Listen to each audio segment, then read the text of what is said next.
Great. We're about to hear from our third speaker, Brad Babson. His topic is Considerations for Future Economic Engagement with Myanmar. Thank you, Sue. And I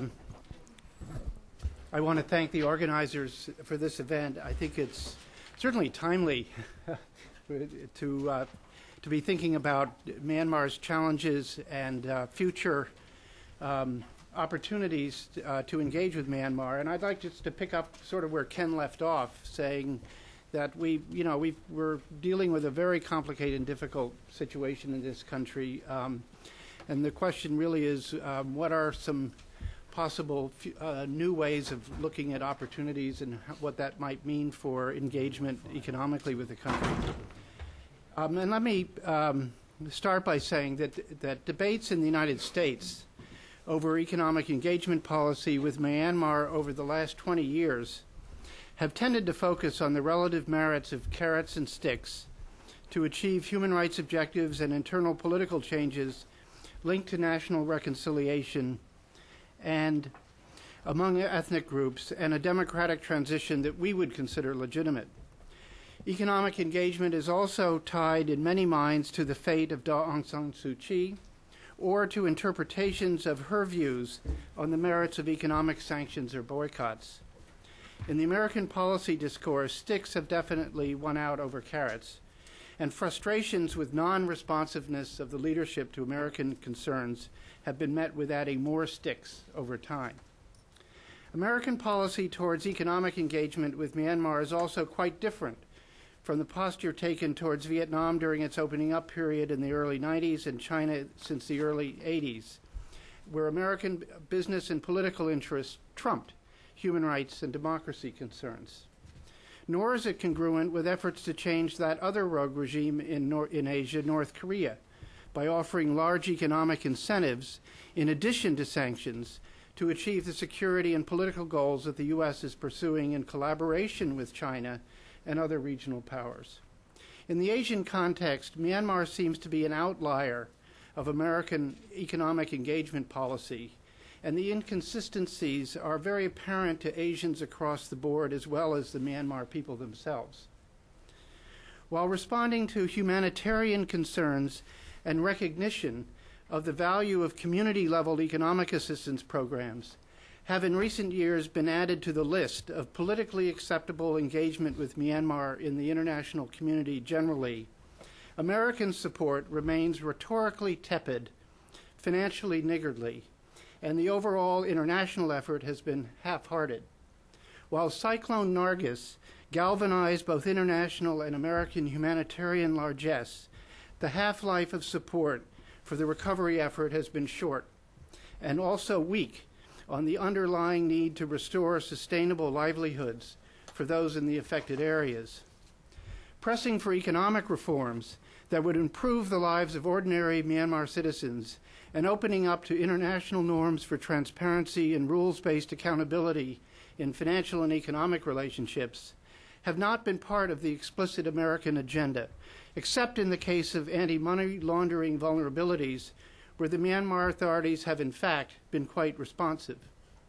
While American bilateral economic assistance and policy dialogue have been essentially non-existent for years, other countries, notably China, India, and Thailand, have pursued engagement in order to advance their own perspectives and interests. Multilaterally, economic policy discussions do take place in the context of Myanmar's participation in ASEAN, and there does seem to be some sign of responsiveness by the Myanmar authorities to considering economic policies and management practices that would conform to ASEAN standards. The annual Article 4 consultation conducted by the International Monetary Fund is also an important mechanism for contacts with the international financial institutions and their assessment of Myanmar's overall economic performance. Unfortunately, IFI advice has tended to fall on deaf ears in the senior leadership for many years. Recently, however, there has been more interest in IFI perspectives and technical economic management assistance. Also, the United Nations Development Program and the UN country team have been supporting the National Statistics Office and line agencies in conducting national household surveys and improving statistics related to the Millennium Development Goals, in addition to their efforts to address humanitarian needs throughout the country and support recovery from Cyclone Nargis in the Delta region. Improving the statistical base is one essential ingredient for productive discussions of future economic policy choices. The United Nations Economic and Social Commission for Asia and the Pacific has succeeded during the past year in arranging several high-level roundtables for policy dialogue on agricultural reform and other important topics with officials from other Asian countries, and notably with Nobel Prize-winning economist Joe Stiglitz. The willingness of senior Myanmar officials to engage in these discussions is a hopeful sign of growing receptivity to outsiders' experiences and ideas in the socio-economic area, even while the leadership continues to resist foreign influence on domestic political issues of concern to the international community. Now Myanmar is at a critical juncture. With the recent promulgation of the election laws, the next 2 years will set the stage for a new era in Myanmar's internal political and economic life that can lead to a process of either deepening or weakening what will certainly be a fragile democratic transition. With all the major challenges facing a future elected leadership in domestic politics, ethnic relations, humanitarian needs, and reform of the economic system, and however flawed the Constitution, the election laws, and the elections themselves may be, the question for all concerned outsiders is what kind of economic relationship and engagement policy will support this country evolving in the ways we would like to see and not consign the Myanmar people to a future of ongoing internal turmoil or resumption of military rule. For better or for worse, we have come to the end of an era in economic engagement policy towards Myanmar, and we will need to chart a new course. Looking ahead from where we are today, there are two distinct phases for considering new policies for economic engagement with Myanmar. First is to recognize that the Myanmar government is now formally a transition government with an obligation to prepare for the post-election transfer of power and implementation of the new constitution. This transition phase may be short-lived with limited opportunity for foreign influence. It can be expected that during this pre-election phase, the focus of attention of the international community will be on promoting free and fair elections and supporting the pro-democracy groups participating in the campaign. The risk of major disappointments in this period is high, and one possible response will be to call for additional economic sanctions to express displeasure with the framing of the election laws or the conduct of the election commission. It is highly likely, in my view, that any such response will be ignored. Another type of response is to advocate and support a robust domestic policy debate among the contending parties on issues of economic importance for the future governance of the country. The absence of any meaningful domestic policy discourse has been a notable feature of the military rule and not compatible with multi-party democracy.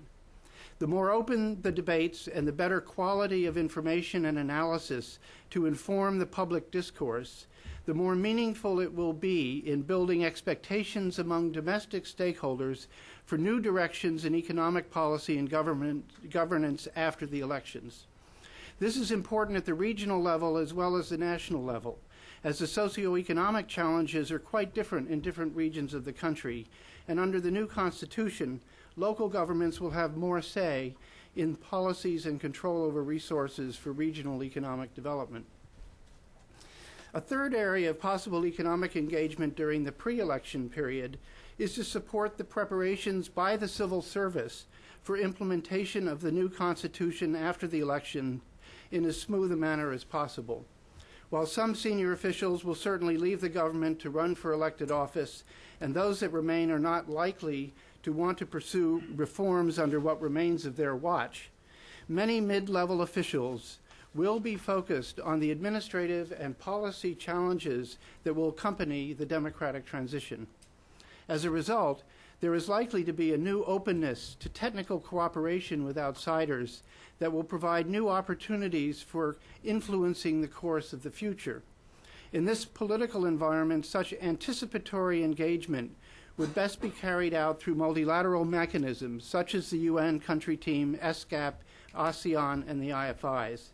Maintaining mandate restrictions on the UNDP in supporting capacity building of the civil service and opposition to technical involvement of the IFIs on exploring new approaches on macroeconomic policy and management issues would, in my view, be mistakes in this environment, given the prospects for making inroads on some critical areas of economic management that can underpin a successful democratic transition.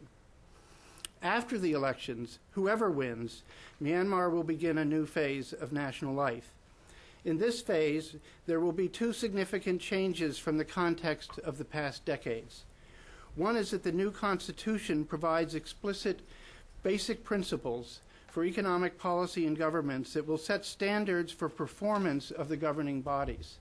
The Constitution also provides architecture for economic decision-making and central state-level economic and financial relations that will place major demands on the civil administration at both levels. The second major area of change from the past is the incentives environment for economic policy and governance. Accountability to the electorate over time will shift the focus of economic policy and priorities for national development. Future economic engagement with Myanmar should be designed with these changes of context in mind. Now, I'd like to talk a little bit about the Constitution itself. Articles 35 through 37 of the new Constitution provide a number of important markers. Paragraph 35 states, "The economic system of the Union is the market economy system." Paragraph 36 states, "The Union shall, first, permit all economic forces, such as the state, regional organizations, cooperatives, joint ventures, private individuals, and so forth, to take part in economic activities for the development of the national economy. Second," this is important, "to prevent acts that injure public interest through monopolization or manipulation of prices by an individual or group with intent to endanger fair competition in economic practices. Third, to strive to improve the living standards of the people and development of investments. Fourth, to not nationalize economic enterprises. Fifth, not to demonetize legal currency in circulation."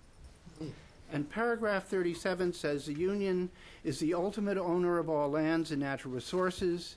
It shall enact necessary law to supervise extraction and utilization of state-owned natural resources by economic forces, and shall permit citizens the right of private property, private inheritance, right of private initiative, and patent within the law." The Constitution thus provides a strong commitment to the goal of building a market economy under the rule of law, with guarantees for private ownership and opportunity. This will require pursuing policies that promote the market economy and private enterprise, including broader access to credit, fair competition policies, monetary stability, and public expenditures that will complement private investment. It is also not surprising that we are seeing privatization of state assets during the pre-election period.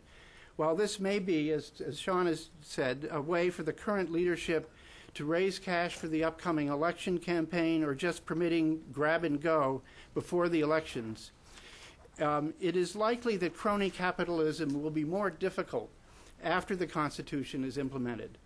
The prohibitions against monopolies and unfair pricing practices and scrutiny by elected officials will strengthen the rule of law and lead to more transparency and accountability on business practices.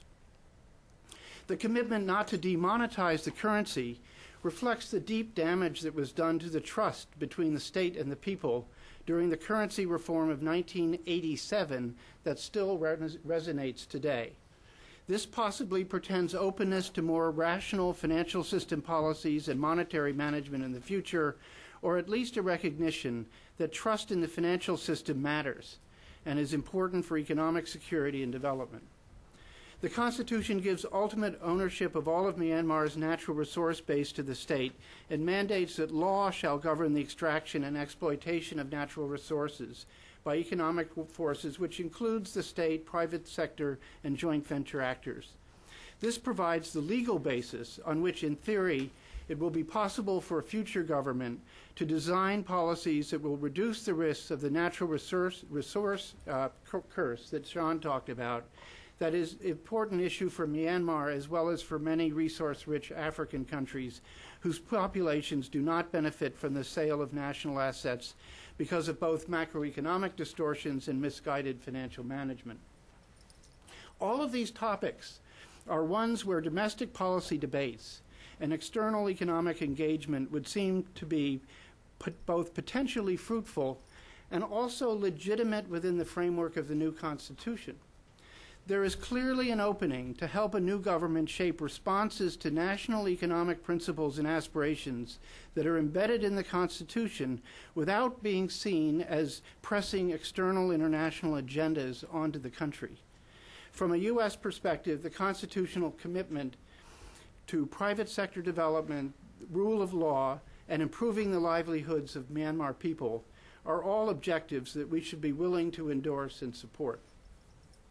A second area where the Constitution provides important markers for the future economic governance is in the delineation of the economic powers and relations between the central government and the states and regions. Not only will there be legislative bodies at both levels with budget oversight and approval powers, but the Constitution lays out specific tax and expenditure authorities for local governments and a framework for intergovernmental transfers and loans, as well as processes for submission and approval of budgets. These define the responsibilities of the executive and legislative branches as well as intergovernmental fiscal relations. Also important is the establishment of a financial commission with defined membership and responsibilities. This provides a high-level economic coordinating mechanism that will address both national and intergovernmental financial management in coordination with the responsibilities assigned to the administrative and legislative bodies at both levels. It will also provide a natural counterpart organization for future economic policy dialogue with the international community at a high level. The restructuring and decentralization of fiscal responsibility presents both great opportunities and challenges for future economic governance. More decentralized decision-making will allow for more tailored strategies to meet local needs and take advantage of local conditions. Equity issues across states and regions will need to be addressed at the national level, and there will be a need for coordination of national economic development strategies with regional ones. Also, finance and administration for economic and social service sectors will need to be adjusted to fit within the new governance framework, especially in agricultural infrastructure, education, and health. All of this suggests to me that there's going to be a huge effort needed to get this new system of economic governance functioning in practice. Capacity building will have to be a major priority at both the national and local government levels. The fact that the international community has by and large denied capacity building support to the civil service for the past 20 years, combined with the erosion of the educational system over decades, only add to the depth of the challenges Myanmar will face after the new constitution takes effect. A major shift in international engagement policy to expand significantly policy dialogue, technical assistance, and training to the civil service is needed to help anchor a successful transition to a new decentralized economic management system. No matter how flawed the Constitution may be, or how free and fair the elections themselves, elections will change the incentives environment for future economic policy and governance in Myanmar. Delivering on promises to the people and demonstrating attentiveness to the welfare of the general population will become standards for both legislative oversight of the executive branch and performance of elected officials. This will be a very significant change for Myanmar, which has experienced democratically elected government for only about a decade in its entire history. Economic policies that build trust between the electorate and the government will be important to anchor the democratic transition. Likely priorities will include keeping inflation low, improving rural livelihoods, expanding both the quality and quantity of education and health services on an equitable basis, promoting expansion of the private sector, especially in job-creating enterprises, access to credit, and infrastructure investments in water, power, transport, and telecommunication. It is not surprising that there has been keen and consistent interest in the Myanmar government recently for moving forward with improvements in agriculture and rural development, as Sean mentioned, was the largest part of the economy and share of the population, employment. Nor should it be a surprise that there are signs of a shift of financing the perennial fiscal deficit from central bank financing, which is inflationary, to selling state bonds to banks, which is not. Nor should it be a surprise that the government is sending signals that it desires more international assistance in improving economic and social statistics and research that will help design more effective policies and programs. All these indicate awareness that national priorities will be affected by the upcoming election. And even before the implementation of the new Constitution, new dynamics are beginning to come into play. Recognizing this reality provides an opening for economic engagement that can amplify and help push forward long overdue reforms that bring direct benefits to the welfare of the Myanmar people. In due course, the future of Myanmar will rest in the hands of a younger generation that has by and large been denied opportunities for educational, economic, or social advancement for the past 2 decades of military rule, except for those who chose the military path to career advancement. The younger generation, even within the military, must be more concerned about the future than the past. Empowering them to take charge of their future should be a goal of international engagement policy. Young people should also have options for social advancement and not feel that the military is the only route to success. American support for scholarships and postgraduate studies in many fields and educational exchanges with universities and research institutes have long been a hallmark of successful engagement with Asia. Korea, Thailand, Indonesia, Malaysia, the Philippines, China, and Vietnam all have benefited from this educational outreach. Myanmar has not, except in very small numbers from elite families. Investing in Myanmar's future leadership development and supporting education and training for economic and democratic institution building is needed to encourage and empower the younger generation to work inside their own country to make these changes possible. After the elections, no matter how disappointed we may be about the process or the outcome, the question will remain what to do about economic sanctions. This is likely to be a divisive issue as there will be conflicting forces at play. Keeping pressure on the behind-the-scenes powers in the military and on cronies who have business ventures directly supporting the military, even after the elections, are good reasons to continue to apply economic sanctions that directly affect the fortunes of the military elite. On the other hand, sanctions that constrain a new civilian government in pursuing policies that will nurture the democratic transition, support private sector development, and deliver improvements to the welfare of ordinary people should be relaxed. And the same logic applies to boycotts of Myanmar products and tourism. At present, removal of sanctions is linked to purely political and human rights concerns. There is no explicit linkage to economic reforms that would remove major distortions affecting economic efficiency and growth and advance poverty reduction and environmental improvements. One route to consider would be to link removal of sanctions to a structural adjustment and poverty reduction strategy that the government prepares with assistance from the IFIs, the UN, and ASEAN that can be broadly supported by the international community. Such a bold approach might be resisted by the government, but it could also provide an opportunity for a strong kickstart to a new era of economic governance in Myanmar. Much attention is being given to the question of how to apply the lessons of international experience in political security and economic transition to countries like Myanmar facing multiple and daunting challenges.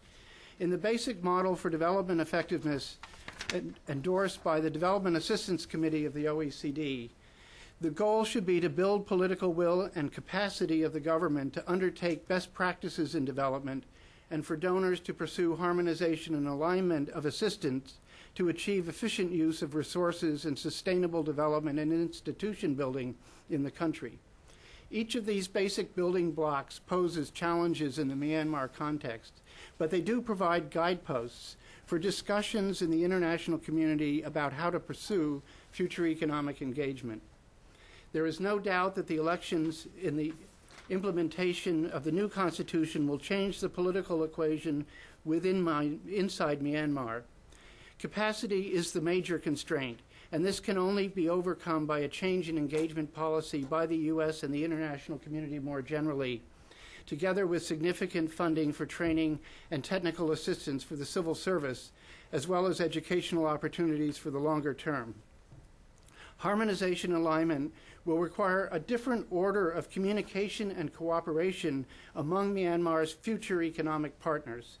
Particularly important will be encouraging deeper IFI involvement to bring to the new government help in applying international norms and best practices in macroeconomic management, financial system reform, and large-scale economic development projects, even if these are being funded bilaterally by China and Thailand, for example.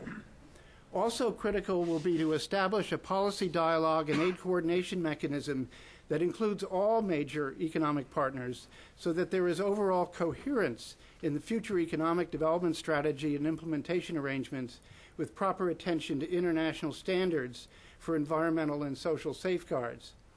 This will require building up in-country presence and capacity of donors to work together and support reforms in a coordinated way in keeping with best practices learned the hard way in other countries. Myanmar should be the beneficiary of the recent assessments in the international community of what works and what doesn't in economic development and poverty reduction. So in conclusion, we've come to a critical juncture in international economic engagement with Myanmar. We must recognize that this is an end to an era that has been characterized by 2 decades of frustration and disappointment with progress on national reconciliation, human rights, and a democratic transition that is genuinely inclusive. Despite all the criticisms of the new election laws, it seems inevitable that there will be elections later in 2010 that will usher in a new era of national governance, and the next 2 years will be critical ones for setting new directions for the future. Changes in economic policies and management will matter greatly in this period to build confidence that positive change can be real and sustainable. The international community faces a choice of maintaining distance from the new government by continuing the existing sticks-based economic engagement policies, or of seeking to make positive contribution to domestic efforts to implement the new constitution, which does contain elements of economic policy principles that we can broadly endorse and support. So my own personal view is that the time has come to make a bet on the younger generation and seek to engage in ways that can help move Myanmar in a positive direction in economic policy and governance and pursuit of broadly held national aspirations. Thank you. Thank you, Brad. We're now going to move on to our final presentation today. Morton Peterson will talk about human rights promotion in Burma.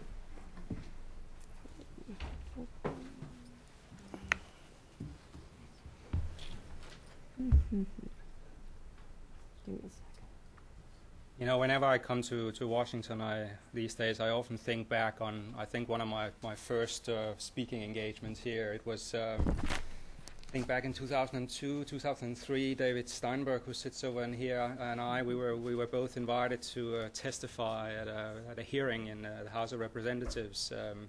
And I guess some enterprising staffer had thought it would be a good idea to get some critical views on U.S. policy, which was very much in the spirit of which we spoke, but we were distinctly unpopular. We were treated very much as hostile witnesses by the acting chairman of the committee, Dana Rohrabacher, I think, and it was a very unsettling experience in many ways.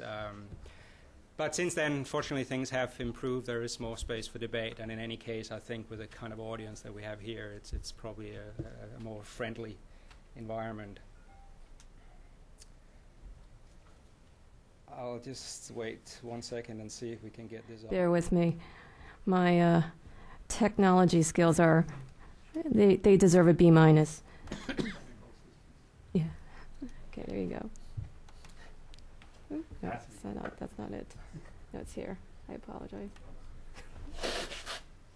So I was asked to comment today on engaging with Burma's Myanmar's military rulers on human rights, and specifically to focus on the role of aid and aid agencies.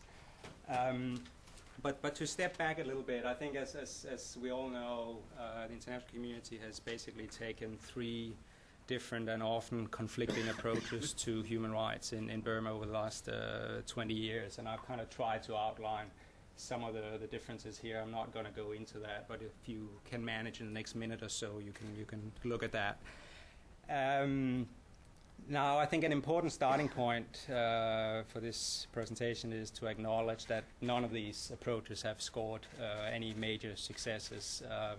Now, part of the reason for that is simply the enormity of the task that we are facing in terms of promoting human rights. And part of it is the fact that they have often undercut each other. But at the same time, as we need to recognize that there hasn't been any major successes, I think it's also important to recognize that each of these approaches have had very important, good or bad, effects on the situation in Burma. Many of which I at least feel are often not fully acknowledged in the policy debates, and these are the kind of things that I'm going to try to be focusing on today. Now, as requested, I'm going to focus primarily on principal engagement, but in order to understand or view future policy options, it's important that we look at all of these 3 options.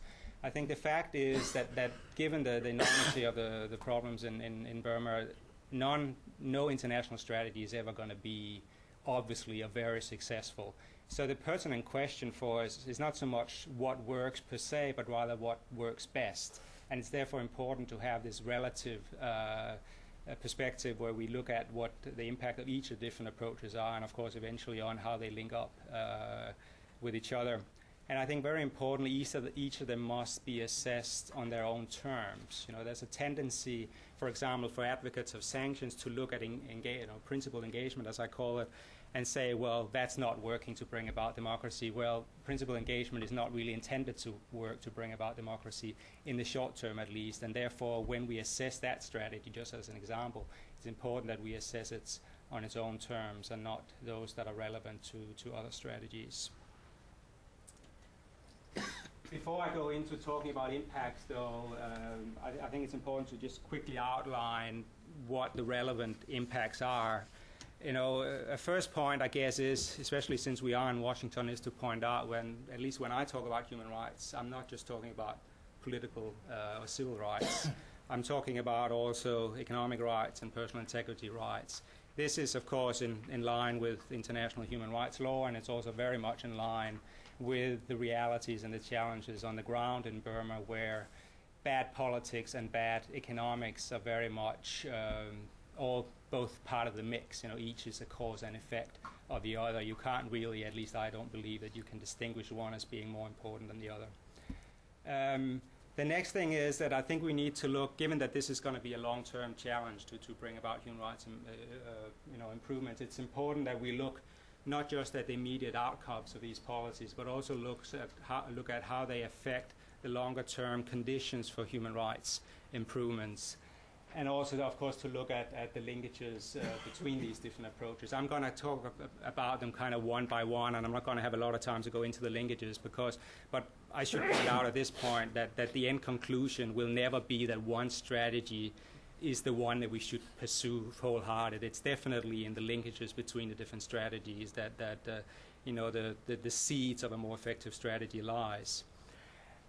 And a final point is to remember that when we talk about outcomes, we're talking about not only positive outcomes. There's a tendency to look a lot at is this effective or not. We need also to look, and sometimes I feel almost even more importantly, we need to look at the negative outcomes, the costs of these policies, which at least in some cases seem to actually be bigger than the benefits. So if we start with what I call ostracism, so kind of the sanctions approach of the Western countries. Now the core strategy of Western countries, so the shaming, the shunning, the sanctions, is essentially, or has essentially been, apart from the symbolic elements to it, has essentially been to bring about regime change.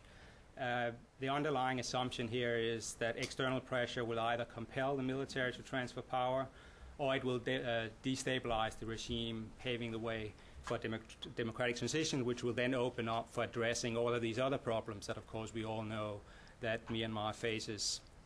Now, I think we can probably all agree that this goal has not been achieved. I think most people that know Burma well will agree that the military regime, is probably even more entrenched today than it was 10 or 15, well, certainly than it was 20 years ago. The opposition has in many ways been marginalized. It's a shadow of itself compared to 20 years ago. So, as I said, measured on its own terms, this is certainly a strategy that hasn't come very far down the road. Now, of course, there are lots of people who argue that we simply need more of it. We just haven't done enough. That's an argument that I think there's some truth to, but on the other hand, first of all, it's probably not realistic to significantly step up the pressure through sanctions, and for the obvious reasons that regional countries are not cooperating. And without regional country cooperation, certainly the big goal of regime change is beyond reach through coercive pressure. The other thing is that I actually don't think that even if there was a significant increase in pressure, that sanctions would be successful in bringing about these essentially major changes that it's intended to. And I mean, if you look at the quantitative literature on sanctions, it's very clear that sanctions have a very bad track record of bringing about regime change or even major policy changes. There's discussion about the percentages. It's not really important, but the point is that it very rarely works. Now, there are exceptions. A lot of people have pointed to South Africa, but the chances that Burma's military rulers will defy this trend are not very good. If you look at the nature of this regime, it's got a very strong self-image as guardians of the country. They see their political role as being very natural. They see it as unnatural for them not to have a political role. We've had essentially 40, 50 years of military rule, which means that the military is deeply embedded in all segments of the country, social, economically, politically. How to divorce the military or separate the military from the state and from society, that'll be a very difficult thing. They don't, at least in my assessment, face any significant domestic challenges to their power. That doesn't mean I don't think the NLD and other groups are significant, but they're not a significant threat to the regime at this point. And then very importantly, given the control that this regime has over the economy, I mean, the conventional wisdom is because they are so entrenched in the economy, sanctions is an effective way of pressuring them. I would actually argue that because they have so much control, they are most of the time able to deflect the economic impact and certainly the political impact of economic sanctions, basically pushing them on to away from themselves, away from their supporters, and towards weaker groups in society. And this, of course, is a dynamic that we see in many other countries that are targeted by sanctions around the world. Now, to me, however, the main point when we talk about sanctions is perhaps not that they're not very effective, because you can certainly make an argument that, well, even if they're not effective, it's the right thing to do. At least we're standing up for what we believe in. But this is where the costs come in. I personally believe that sanctions are counterproductive in a political sense, in the sense that rather than destabilizing the regime, they had, at least to some extent, served to kind of unify the officer corps around essentially hardline views, undercut reformers, and certainly discredit the opposition, which has come to be seen by many in the military because of their close association with the sanctions, as traitors to the country. I mean, the ultimate irony here is that this is a regime that essentially needs an external enemy to justify its harsh policies, to divert attentions from economic failures and so forth, and sanctions, at least to some extent, actually help it do those things. I belong to the school of thought that believe that there are significant collateral damage from the sanctions. It is true that they in absolute terms, primarily affect the military because and its friends because they have such control of the economy. But the reality is that the cumulative effect of the trade sanctions, of the financial sanctions, of the consumer boycotts has had a very strong hampering effect on labor-intensive export sectors. I'm thinking here of agriculture, fishery, garments being one of the examples that are often talked about. These are all sectors that are important both to Burma's future development, but also to poverty reduction, and then the impact, the negative impact that sanctions have had on those sectors have had significant negative humanitarian impact on the general population. And to sort of add to the problem, Burma, as I'm sure most of you are aware today, receives less assistance than basically any other of the poorest, 55, I think, poorest countries in the world that it's compared with, only about $4 per capita. So not only are we, to some extent at least, diminishing or limiting their livelihood opportunities through our economic sanctions, we also, at least in a comparative sense, denying them help in coping with those conditions. And then finally, and very importantly, and this is something that is not often talked about, I think there are some huge missed opportunities in this approach that basically focuses on isolation. I think we have missed opportunities to influence minds, to begin to build capacity, to actually respond to the challenges that the country faces. I think there has been significant opportunities linked to some of the steps that the regime has taken over the years in limiting the civil war and looking at economic reform. Steps that have not gone very far, but where we would also have to say there has not been very much attempt on part of the international community to engage on those steps and try to reinforce them. So the cost, without kind of making a final conclusion on this, that the costs are accumulating or adding up for this dominant Western strategy of ostracism. Now the track record of regional engagement is certainly not better, and in many ways the costs are perhaps even larger.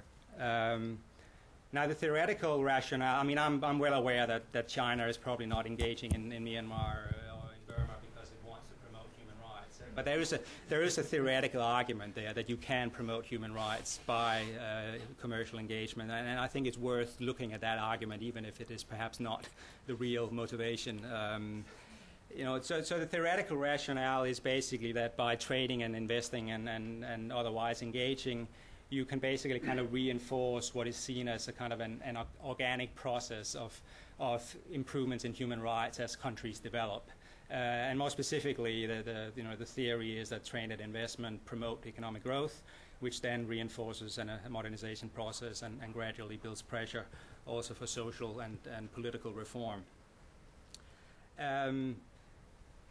Now, the limitations to this, are perhaps obvious. I think Sean has already covered many of them. The dysfunctional economic policies of the regime means that there isn't really much growth. The fact that the state still controls a large part of the economy means that whatever growth is there is not being spread out. It is not empowering independent sectors. There is certainly a group of new rich in Burma today, but they are very closely tied to the state, and therefore has either no interest in, challenging the political status quo, or in fact would fear the repercussions of that. At the same time, and I can refer here both to Sean and Ken's discussions, there are very significant costs from this. There's no doubt that regional investment has helped prop up the regime. It has probably undermined the will for economic reform, which was there, in the early 90s, mid-90s. It has certainly added to corruption within the regime. It's undermining the longer-term economic development opportunities of the country. And there are very significant direct negative human rights abuses on local populations. Now, as I've kind of hinted at already, there are distinct differences between the impact in different sectors. So most of the investment is going into the extractive industries, and this is where we see many of these negative impacts. As I said, in some of the labor-intensive export sectors, there has actually been significant positive impacts. But here, of course, the irony is that the Western sanctions regime has primarily affected these sectors where perhaps we could see some more progress, positive progress, both for the country's development prospects more generally, and also for people's immediate livelihoods. So this brings us to principled engagement. Now, my definition of this term is essentially, that we're talking about not commercial engagement, but engagement that is aimed directly at improving the governance framework for human rights protection. This approach is essentially non-confrontational, but it certainly does not sweep the problems under the rug. It's a proactive way of exposing the problems, working to improve policies, empower the forces for change in Burma. So it is absolutely not, as some people have said over the years, appeasement, and it is not, in fact, even a reward to the regime for good behavior. I would, in fact, say it's kind of the opposite. It is a legitimate way of addressing the bad behavior of the regime. So it's important that we get rid of some of these, negative kind of connotations that has been built up over the years about this type of engagement. Now, essentially, the assumption is that dialogue and assistance can help alleviate immediate human rights problems and also pave the way for longer-term internally driven reform. So there's an underlying assumption here that the regime is reformable in some way, that we don't have to kind of get wholesale rid of it in order to make progress, but that progress can be made within the existing structures, and maybe, in fact, that is the most effective way to bring about change over time. If we look at the impact of these policies, I guess what I would say is that I think there's a very strong theoretical case for principled engagement. I think it has the potential, a real potential, to alleviate immediate human rights problems. I think it is, on paper at least, particularly well suited to the structural challenges of promoting human rights. And I'm thinking here about the complexity of this issue.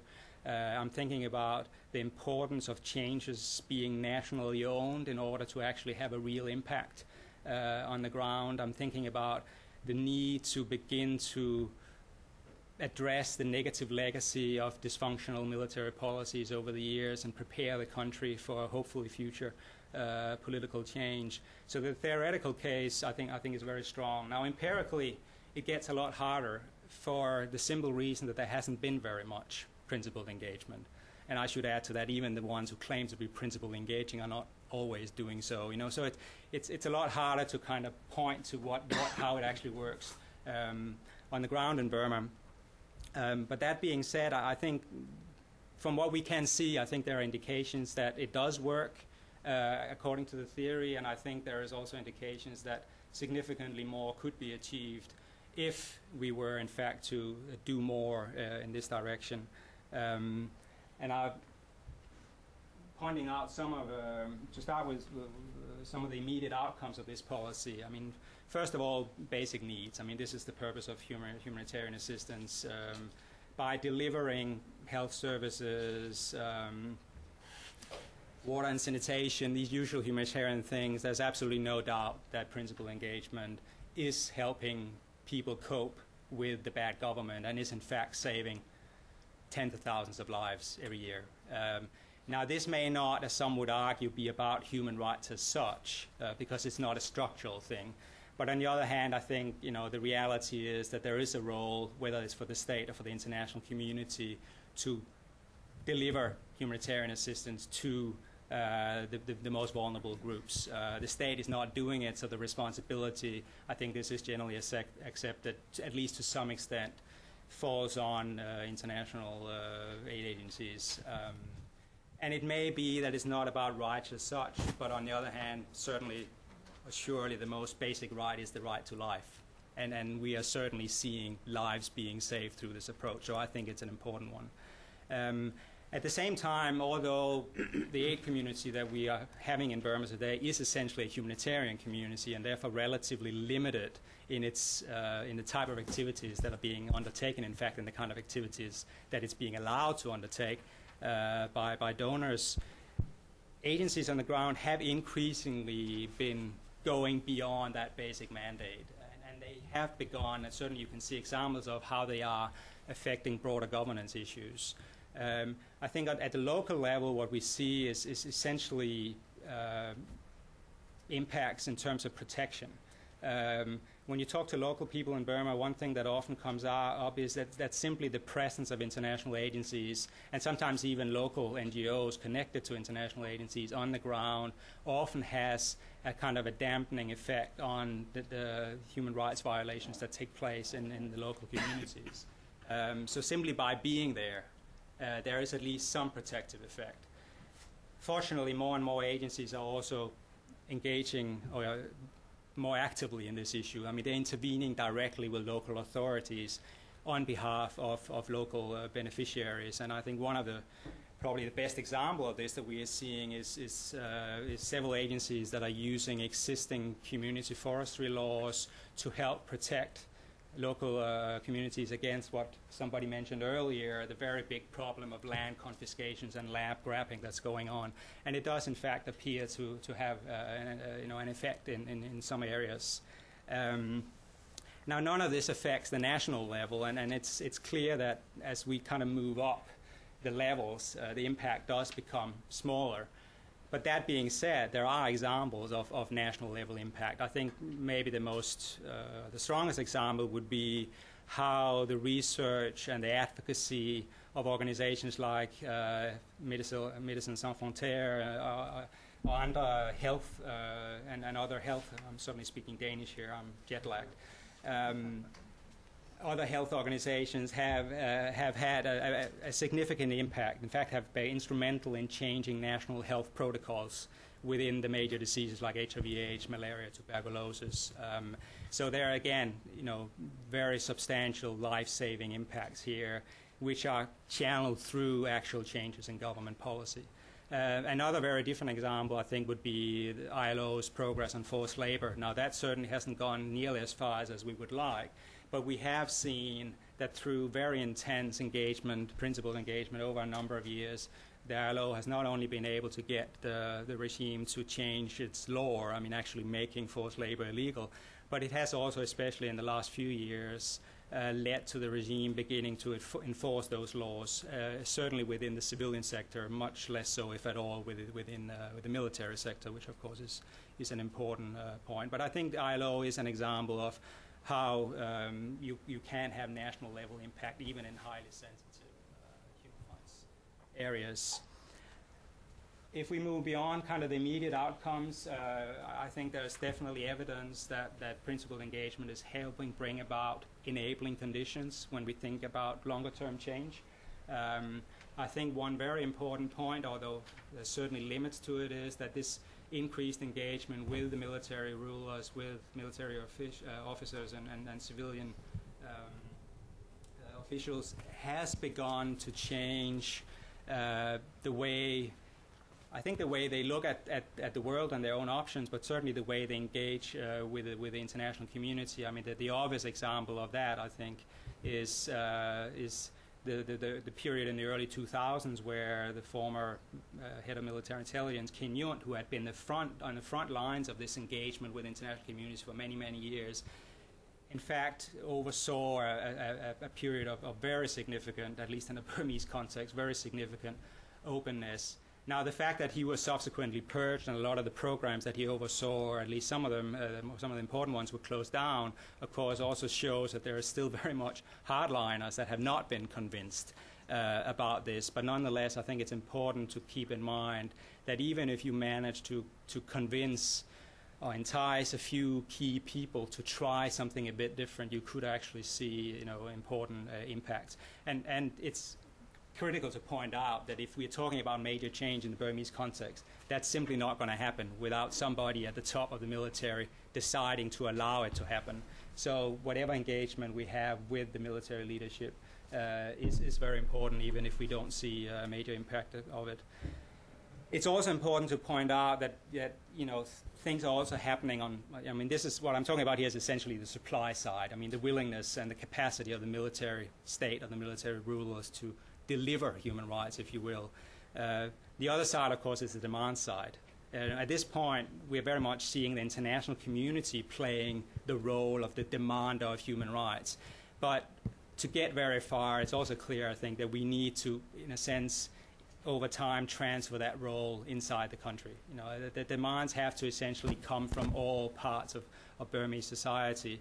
And I think the important thing to point out here is that while Western countries have tended to focus very much on the NLD, on the kind of the hard edge of the opposition, the organizations that are engaging on the ground are engaging a much broader segment of the Burmese society.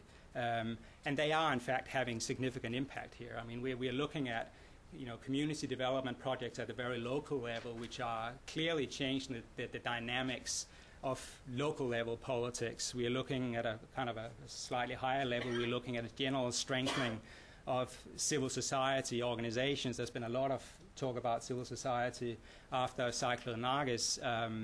And I certainly see the expansion and the empowerment of local civil society as being closely connected to the work and the efforts of international organizations on the ground. So both on the supply and the demand side, I think at least we must say that the impact of principal engagement is in the right direction. Obviously, it hasn't gone far enough yet to tip the balance. So where does all of this lead us? Focusing on principled engagement, which I gather, which I suppose you will gather that is kind of my favorite approach. I'd like to see more of this, which is not to say that I think the other approaches don't have a role to play. But looking at principled engagement, it's obviously very important to acknowledge up front the limitations of it. We are not seeing changes in the political system here, and as long as we don't see that kind of changes, there is limits to how far you will get with principled engagement. In fact, I would say that a lot of the outcomes that I was talking about earlier, they are very much at the relief end of what development organizations usually refer to as the relief development spectrum. So they're not structural, they're not necessarily sustainable. On the other hand, what I would say is that if we look at the net effects of principal engagement, then they are not only positive, but they are very much in line with the assumptions that I talked about earlier. And in fact, I would say that in many areas, or at least in some areas, the results have gone beyond what is admittedly very low expectations. But this is something to keep in mind. Now, principled engagement is by nature, incremental. It works within, at least in the short term, within the existing political structures. But I think as we draw the military leaders out of the shell, as the increasing number of engagement activities on the ground kind of accumulates over time, I think we are beginning to see at least the potential, not of principled engagement directly bringing about major change in Burma, but of principled engagement acting as a catalyst for what will ultimately be the most important dynamics, which are local or domestic. Is this enough? Is it satisfactory? Well, obviously it's not. But this is where I get back to my earlier point as well. What is really our alternatives? If we look at the track record of confrontation, not just in the international context, but also in the local context, this has very much been the dominant dynamic of dealing with the military regime over the last 40, 50 years. Inside the country, and the last 20 years outside the country.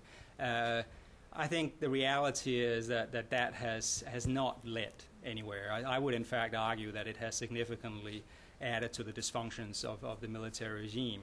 So even if we are looking at principled engagement as not being terribly effective, it's important to look at in terms of what its relative, or what its value is relative to the other options. And I should emphasize here that I also don't believe that commercial engagement is bringing us anywhere. I would probably actually say that one of the advantages of principled engagement, not as a singular strategy, but as a complement to the other approaches, is that it can actually help modify or use the impact of some of the alternative strategies and make those strategies more effective. I think ILO is in fact a good example of this. I think the threat of sanctions was clearly an element in bringing the regime around to cooperating with the ILO, but it's also clear when you look at the case history that at a number of times the regime was basically prepared to just walk away. I mean, there was a nationalist backlash to the threats. So if they had been left alone, they would have walked away, and the impact would have been zero or even negative. But because the ILO was there on the ground, it insisted on bringing them back to the table, negotiating with them, you actually ended up with a relative success on a fairly difficult issue. Similarly, if you are successful in engaging in terms of changing, economic policies, you could see the impact of regional trade and investment maybe becoming at least slightly more positive. I'm thinking here, of course, especially about reforms that would help spread the benefits of regional trade and investment to the broader population. Which brings, since I'm running out of time, brings me to what will be my final point. Is there space for more engagement? Or are we at the limits of it? Well, I mean, clearly there are major challenges to engagement in Burma. And I think the very important point to keep in mind here is that there are a lot of people in the Burmese regime that really don't want it. As I said earlier, we talk a lot about this as somehow a reward to the regime. That's not how the hardliners in the regime see it. They are very much obstructing it. At least they are uncertain about it. So in order to have increased engagement, we have a difficult road ahead. We can't go in and say, we're offering you this, if you don't take it, we're going to walk away. We need to go in and basically try to persuade, cajole them into accepting this kind of engagement because we believe it's the right thing to do. I think there is some grounds for optimism. I think if we look at the historical trends over these 20 years of increasing engagement, I think by and large they are upwards. There's been setbacks along the road, but there is certainly a lot more space to do things on the ground now than there was 10, 15 years ago. I think that's a very important point. And it did, in fact, survive the purge of Kinyon, in 2004. I mean, the last 5 years, yes, some of the openings that we saw in the early 2000s have kind of been toned down again or even shot off, but many other things have actually continued to develop. And then we got these elections coming up. Fortunately, Brad talked about those in quite some detail, so I don't have to get into a lot of details. But I do believe that there are at least a potential for those elections to help or facilitate a more effective engagement approach. I think the simple fact that we're going to have a new government, that alone will make it easier. Any new government coming in will try to do better. And I think they will be looking to the international community for help, in a sense, in doing better. In fact, we saw that with the existing regime 20 years ago. They also came in with some reform ideas, which then over time kind of faltered. I think the fact that we are looking, if not immediately, then in the short term, at a generational change in the leadership, very important. Again, Brad talked about that. We don't know a lot about this new generation, but at least it's a new generation. So there is hope for kind of getting around some of the ill will that has been built up over the years and dealing with a new set of players. I think the institutional changes, we all understand that it's not going to be a democracy in any meaningful way, but there is going to be a more plural political environment. The military is suddenly going to be walking on several different legs. There's not just going to be one hierarchy where everything comes down from one man. And I think that could create space. And then finally, I actually think, while it's obvious that they don't intend to practice democracy, the fact that they are claiming to practice democracy, I think will change things. I think, at least in the beginning, there will be attempts to, in a sense, prove that this is a new thing. And we are, in fact, already seeing that. You know, we are seeing, you know, how instructions have come down from the top of the regime to all the different ministries to bring their practices into line with this new constitution. One of the examples that I love to give is that somebody in the Burmese government coming to the ILO office and saying, look, we probably need a law on trade unions. Can you help us with this? No, I don't want to overestimate this, but it's just a nice little anecdote to kind of show what is going on at the moment. I think there will be, not necessarily long-term, but I think there will be an attempt to look like they are doing better, like they are more democratic than before. And I think, very importantly, how we approach these opportunities is critical. If we basically say, well, it's not going to go anywhere, well, that kind of pessimism has shown itself over the years to become a self-fulfilling prophecy. If nobody tries to push through the openings, nothing much will come out of them. So while I did have some more specific recommendations, I will just end by saying I think it's very important that we start thinking about how to make the most of these openings. And I think principal engagement provides an important strategic framework within which to think about these things. Thanks. Thank you, Morten. Now let's open the floor up to our second Q&A session. Let's just start at the front of the room. Priscilla?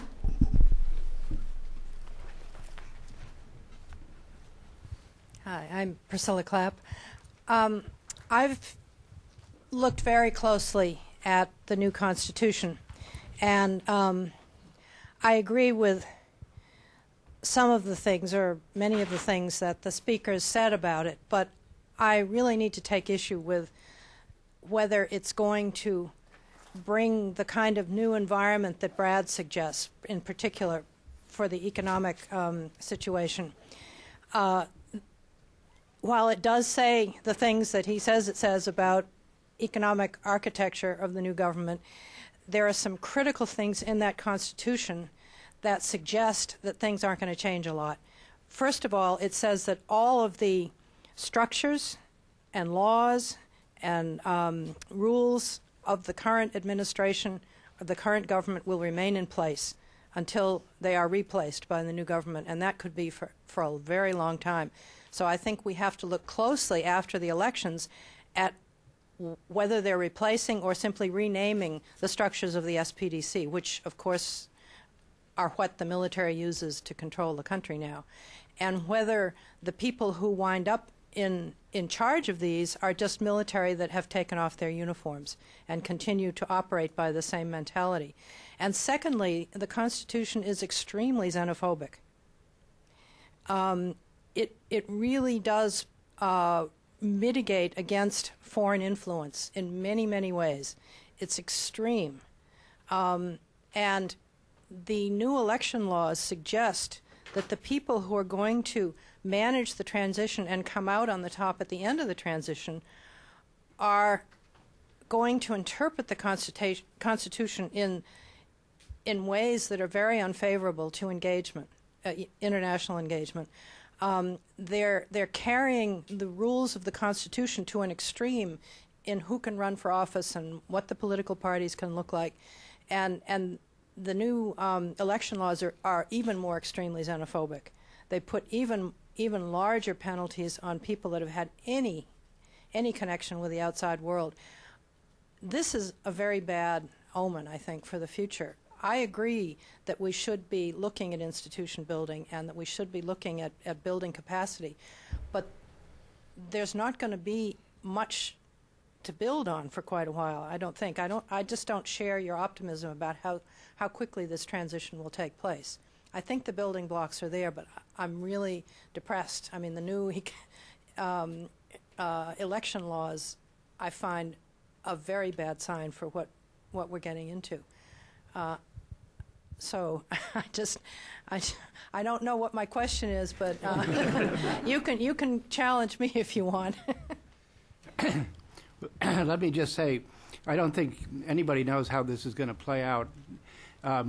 I think what I'm trying to say is that the Constitution does provide some markers for their own internal debates, as well as that can help the international dialogue. They allow debate. Well, I think that it's any kind of parliamentary process is going to have to allow people to speak.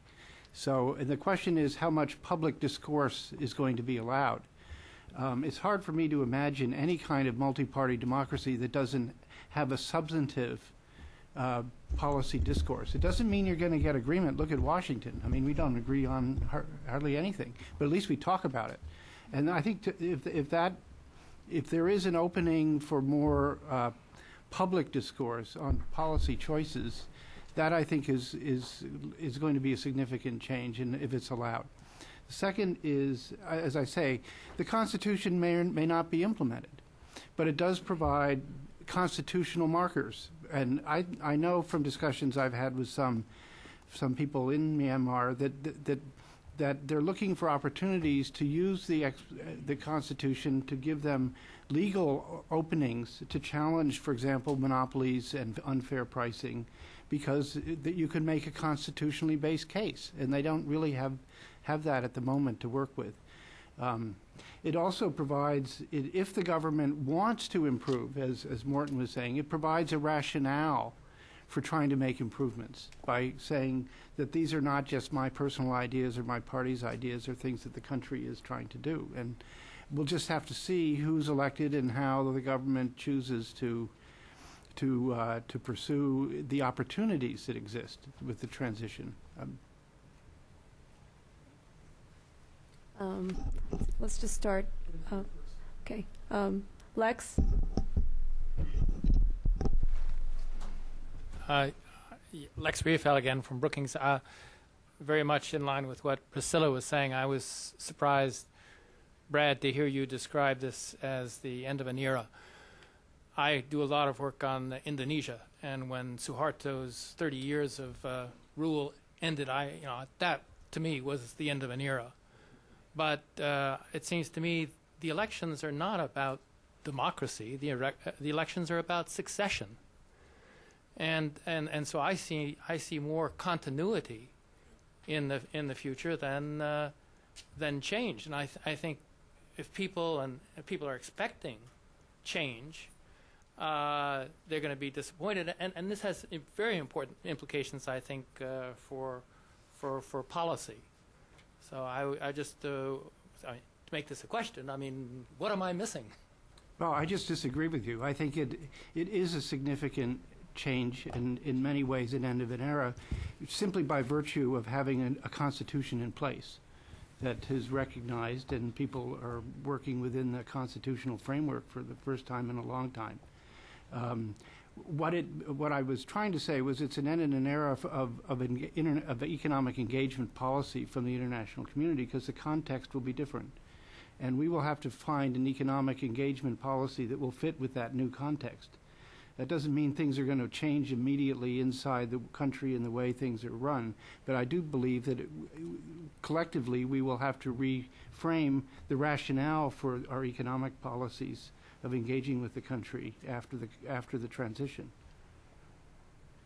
I think the important point that has been made by a number of other people is that however much change there is, this is the biggest change in 20 years. So we cannot afford to not look for whatever opportunities might come out of it. That kind of, I know that's the safe answer, because I don't have to predict exactly what happens. And I think a lot of the differences that you kind of indicate seem to be here, I think, really has, there are certainly differences of analysis, but there are also differences of emphasis. I certainly in my own work very deliberately focus on the opportunities, because I think those are the ones that are the least talked about. And I think it's important that they are talked about. And not only that, but that they are also acted upon. But if somebody else has stood up there and talked about opportunities, I might well have stuck up my hand and said, but don't you forget that this and this and this.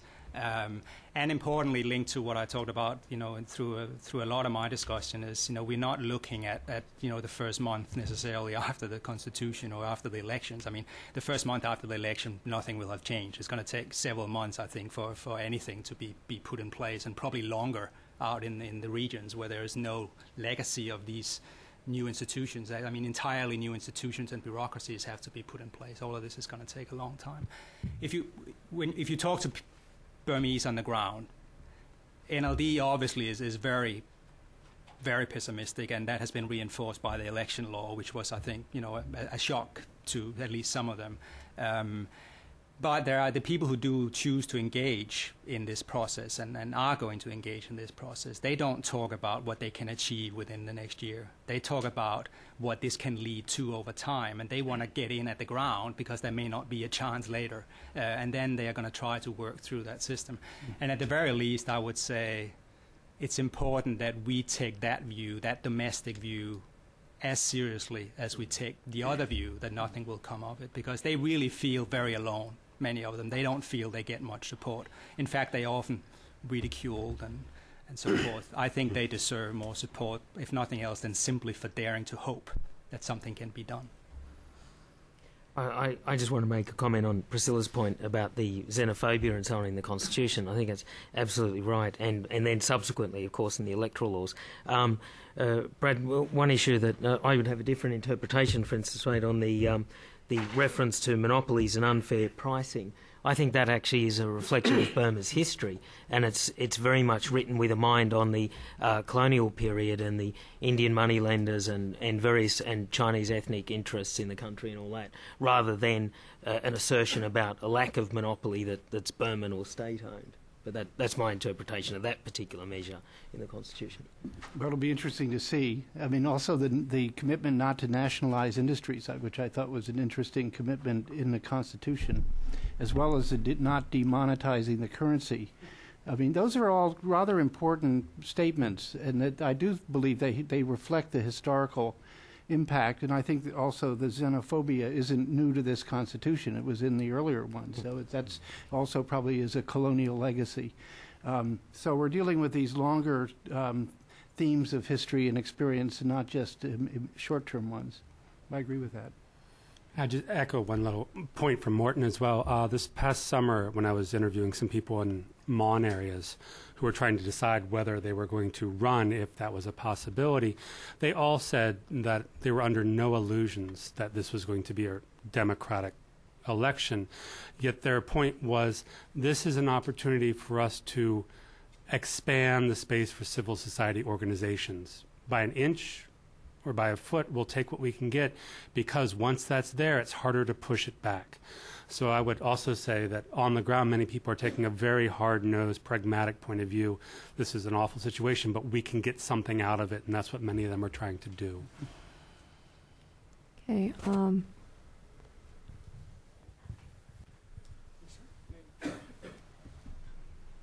Good afternoon. My name is James Clyde. I'm with the National Defense University, but for 2 years until the beginning of last year, I was Deputy Assistant Secretary of Defense for South and Southeast Asia. And the reason I mention that is because I want to reinforce, in a sense, Dr. Pedersen's point about the question relating to sanctions and the mentality which seeks to ostracize. I think a point that's very important when one looks at the interagency inside Washington is it's very easy to line up behind a policy that doesn't sort of continue to inflict a lot of costs, particularly since we grandfathered in the Unocal interest and then which became Chevron. I remember right back to the period when I was with David at Georgetown and we were looking at the Clinton administration's attempt to have a rigorous standard of human rights enforcement for China, and Burma even back then was always regarded as the little China that everyone could do, so we would feel virtuous. It was my responsibility, Burma, to try to do something relating to the appearance of Admiral Keating on the tarmac in Rangoon in response to Nargis and the attempt to get the Burmese to accept a lot of assistance that was there. I think the point that I want to make about the grip of the sanctions or the ostracism mentality is that it really got in the way of our being able to take a creative moment when the Burmese were really looking at, I mean, there was Keating resplendent in his white uniform, 4 stars. I mean, he was the avatar, as it were, of every bad dream, the Burmese have had. And there was Essex, which for all the world looks like a big aircraft carrier, and everything else offshore, and all the scary things that happen at once. And yet, And yet, it was a psychological moment. And I can tell you that it was just impossible to do anything creative. And I know I'm speaking out of turn, but Keating and Paycom, everyone was really willing to walk the walk on this. And the idea that defense or the Pacific Command would somehow be indifferent to human rights and would just sort of walk all over these issues. I mean, one, we're illegally constrained from doing so. And secondly, there was a chance to do something with the Burmese military, which I believe would have made a big difference. So I personally have got a lot of doubts and reservations about 1 and 2. It's just that I think, Dr. Pedersen, your strategic considerations may be a tad optimistic, but I think there's a saying in Upper Burma that in the barren hillside, the stunted bush is a towering cypress or something to that effect, and maybe it's the best of a bad lot.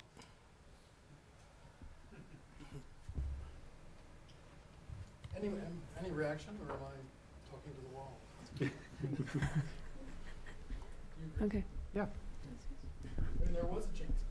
Yeah, I mean, I think we've never tried military to military. And just to comment on that, it's not really on this theme, but there are a number of other regimes in Asia over the last 20 years that have transitioned from a military government to a democratic or quasi-democratic government. Indonesia, the Philippines, Korea.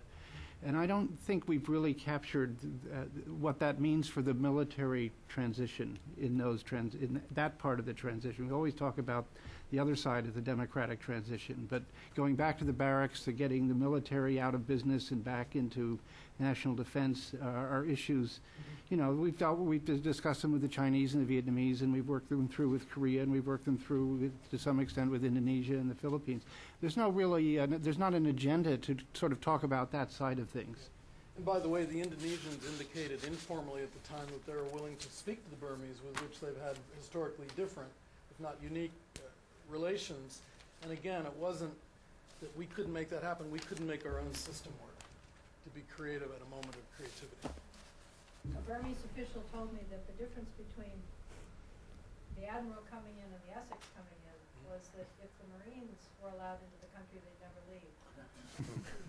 The Admiral was just making a visit, and he was bringing humanitarian assistance. It was very different in the minds of the leadership, the two things.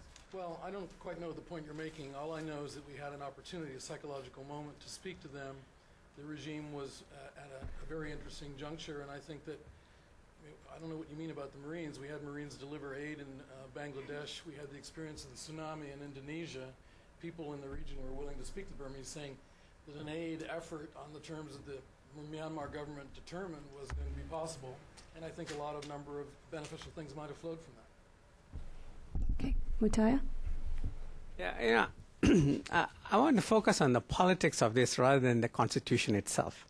I think constitutions are fine documents. You know, they can be written, they can have all the clauses and all fine.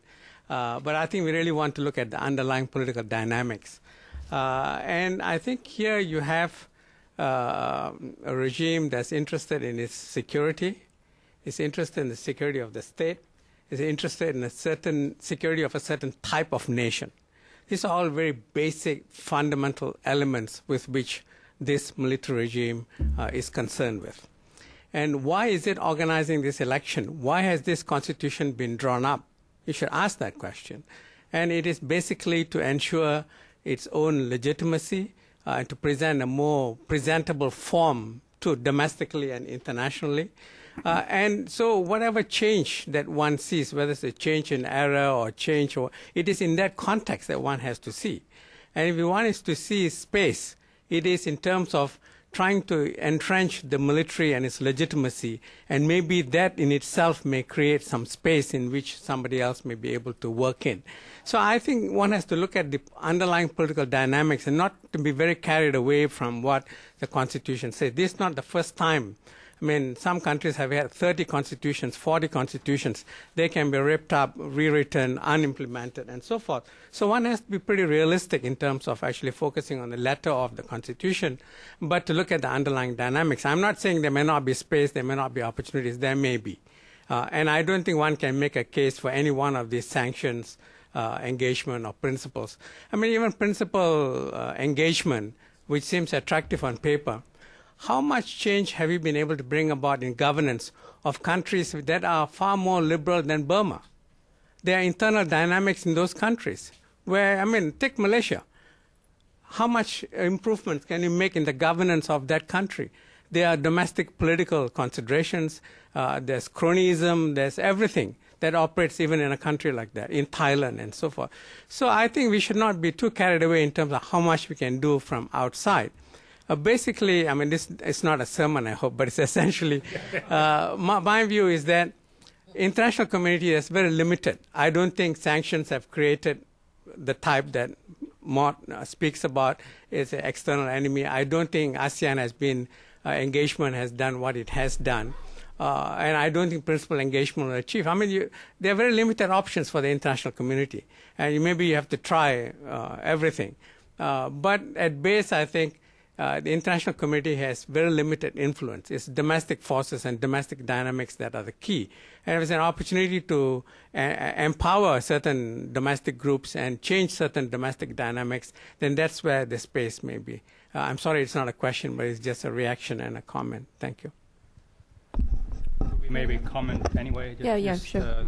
A couple of things. I think to me, in terms of what's coming out of this, I mean, you talk about the regimes or the military's institutional interest, and they are obviously, dominant here.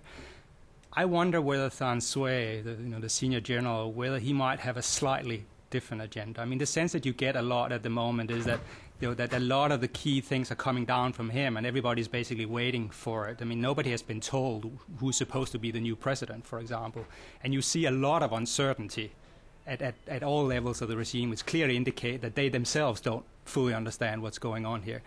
But my point is Than Sui's interest necessarily the same as the military, as an institution? Yes, to a certain extent they are, but he may have a legacy thing to think about, and I just wonder how that's going to play out. Is he going to try? Yes, he will. He wants to protect his personal interests, his family, and that also means essentially keeping large elements of the current system. But does he also want to be the one who is seen as having actually changed some things? Is some of the economic things that he's doing now, we talked about some of them, but not all of them, are they linked to that? I mean, you can certainly imagine a situation where you have this guy sitting up there at the top. He feels that he has faced down, all the enemies, including, the U.S. and everybody else. Does he want to add to that legacy? Does he actually want to oversee some form of transformation? I'm not sure, but it's a question I keep asking myself. And if that is indeed the case, how much space does he actually have? Yes, he's the supreme leader, but of course he cannot do things that upsets the internal power balance in the military very much. So even if he has a more progressive, if you dare use that word, agenda, will he in fact be able to carry through with it? The other, and I'll make that point very quickly, is, I mean, you say, we achieve so little in an essentially easier context. I mean, yes, that's true. I guess my point, which is not contrary to yours, but is a bit different, is, in a sense, I think, because Burma has been such a closed place, because this dysfunctions is so big, if we can change a few things, the kind of the spin-off effects from that. I mean, take a few key economic policies in terms of liberalization of other aspects of agriculture, whatever it might be. If we could change just a few things, it could, at least from a humanitarian perspective or developmental perspective, could actually have very significant impact. Now, in Malaysia, the economy is already sound, so getting the Malaysians to change their economic policies a little bit is not going to accomplish very much. But in a Burmese context, that could have very beneficial impacts. So to some extent, although this may seem contradictory, or is it in fact the case that because the situation is so bad, that even if we can bring about more limited changes, that will actually have bigger positive effects than it might have had in other countries? Is there a more potential for a transformative impact on part of the international community? That being said, I mean, and I hope I made it clear, I think that domestic dynamics are absolutely the key. So what we are really talking about is not how we bring about change, but how do we help the domestic players bring about change. Yeah, and let me just add to that. One of the things that struck me over the last year, which I see very positively, is in a number of ministries and on a number of economic issues, they're reaching out internally for in a pool of intellectual advisors or people that the government is talking to people outside of government in a number of different areas and beginning an intellectual discourse, which I haven't seen for a long time, among themselves. Forget about the foreigners. And that most of this is below the radar. It's things that they don't really want to talk about. But the fact that they've started setting up these groups, that they're reaching out to people who can produce some new thinking or produce information or can work on things, to me is a very positive sign. And the question is really how to nurture that kind of a domestic intellectual life around policies that can make a huge difference. But the other side of that, because of the isolation and lack of support from the international community, the capacity to address some of these issues technically is pretty limited. And that's where I think, going back to principled engagement around some of these very critical economic policy and in financial system issues that Sean has written about, and where there, when Joe Stiglitz visited, the fact that there was a genuine interest. This was not just accepting this guy and putting up with him for a couple of days. There was, from his report and from, of that visit, there was an intense interest in the substance of a lot of issues, and that to me is a very important shift. And I think the fact that there is a new openness to more substantive as opposed to purely political engagement at least at the level of policy choices and directions. To me, there's a glimmer of hope in that. And the question is how to nurture and encourage more of that type of domestic process. And if they're willing to bring in foreigners for some issues, that's good. But if they're able to strengthen the capacity of domestic policy discourse, that's even better. But all I'm saying is there are things that we can do to help them or at least encourage them in those ways. I'm afraid we ran out of time. Two of our speakers need to catch their flights, and the AV staff needs to go home. So please join me in giving an applause